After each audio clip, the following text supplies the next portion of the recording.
ఆ పెండ్లి కుమారుని చూసినట్లుగా ఈ 5 అనుభవాలు మనం దాటుకుంటూ వెళ్ళిపోవాలి. ఏం దాటాలి?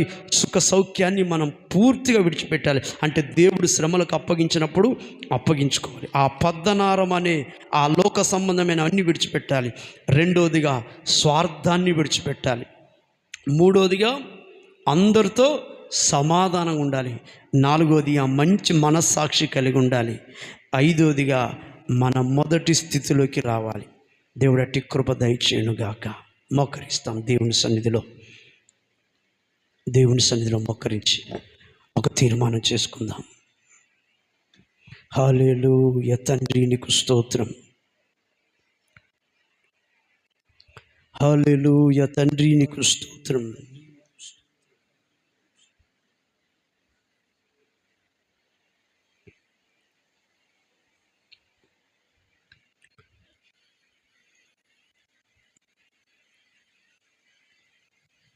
ఒక తీర్మానం చేసుకుందాం.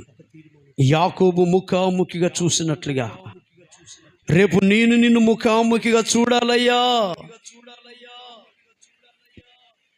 ఎమ్మాయి దారిలో శిష్యులు గుర్తుపట్టలేకపోయారు. దేవుడు అతన్ని ఎప్పుడైతే దర్శించాడో, ఆ పద్దనారం విడిచిపెట్టాడో, ముఖాముఖిగా నేను చూస్తున్నానన్నాడు. అన్నపానములు మరచి నీతో గడుపుట పరలోక అనుభవమే, నాకది ఉన్నత భాగ్యమే. అన్నపానములు మరచి నీతో గడుపుట పరలోక అనుభవమే, నాకిది ఉన్నత భాగ్యమే. యేసయ్యా యేసయ్యా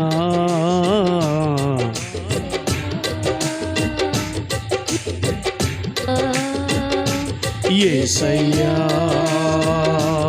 యేసయ్యా యేసయ్యా యేసయ్యా. ముఖ దర్శనము చాలయ్యా నాకు, నీ ముఖ దర్శనము చాలయ్యా. ముఖ దర్శనము చాలయ్యా. ఎప్పటికైనా నీ ముఖ దర్శనం చేయాలి.